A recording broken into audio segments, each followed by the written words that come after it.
Hello everyone and welcome back. So this is video 2 in our series of learning how to use Inkscape for the laser cutter. So where were we? We got a box. Good.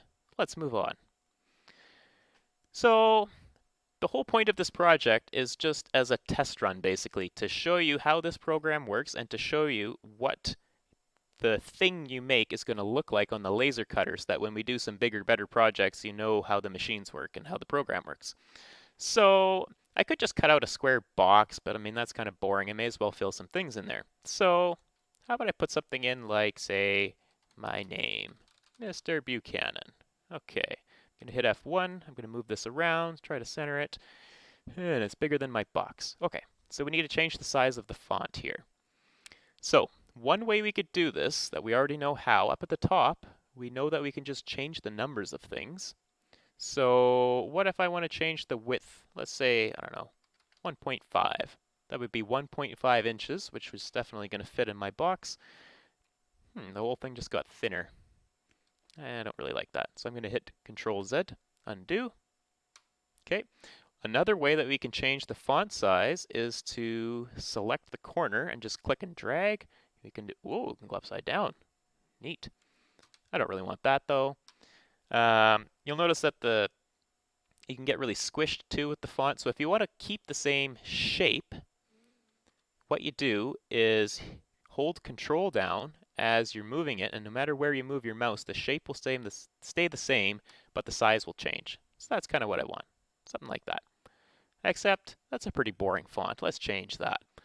So to do that, let's go up into Text on the top left here. You find Text and go to Text and Font.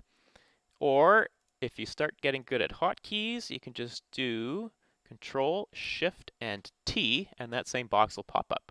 Okay, so you have to make sure your text is selected, otherwise you won't actually be able to do anything, and here we can play around with the font and the size and all that. So, what's school box?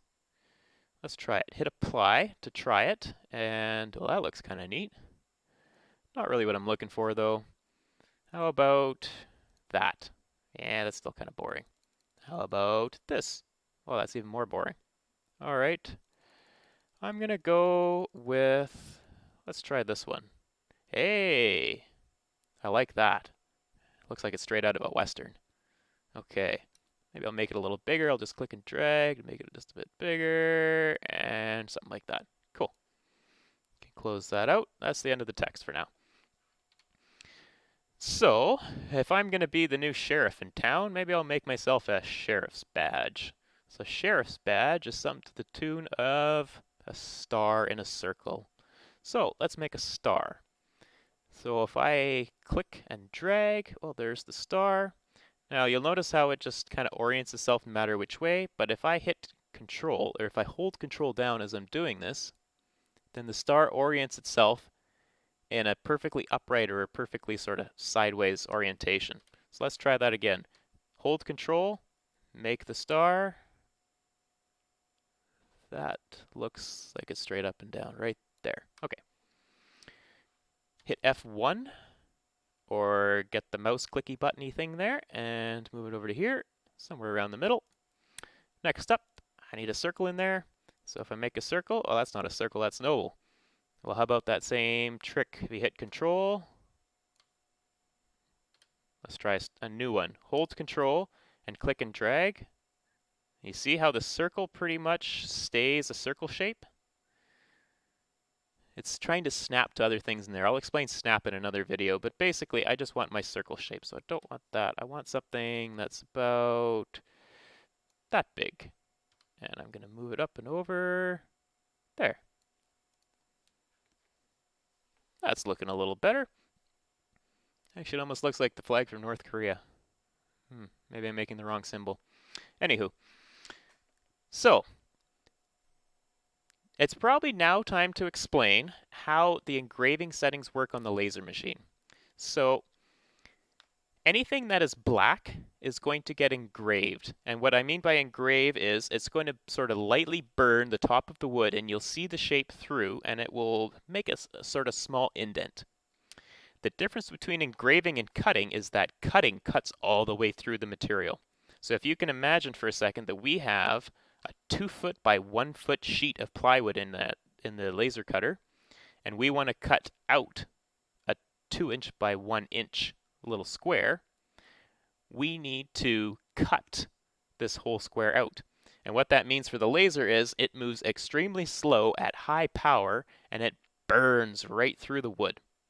Now, when we're engraving, we go at a low power and a really fast speed, and it works kind of like a printer. It just moves back and forth and back and forth and back and forth, and it slowly burns the wood. So let's say that I want to engrave my name, Mr. Buchanan, and maybe I want to engrave, say, the inside of this circle. So I want to change the fill of this circle to black. And I do that by selecting the circle and go down to the color bar at the bottom here, just click black. Uh-oh. Where did my star go?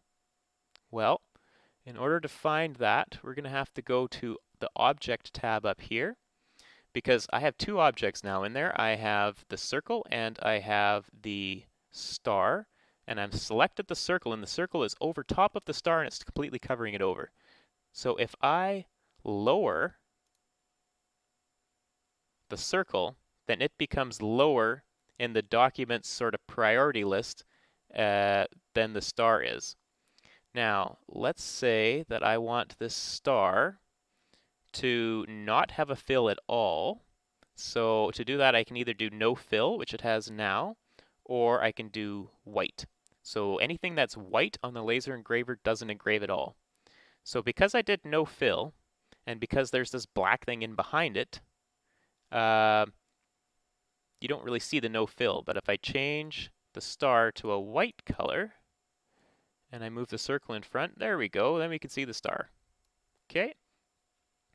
So I can either, if I leave it white, then the star will just be, wood.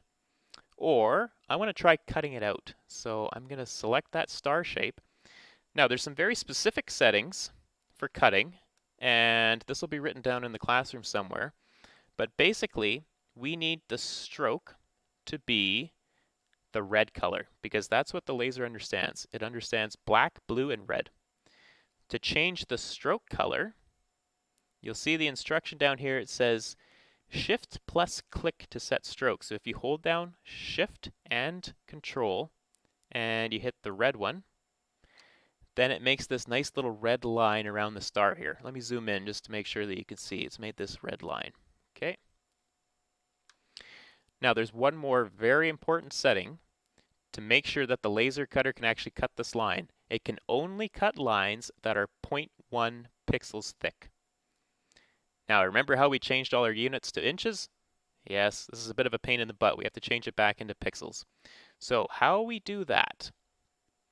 You can either do Control, Shift, and F, and this brings up our fill and stroke menu.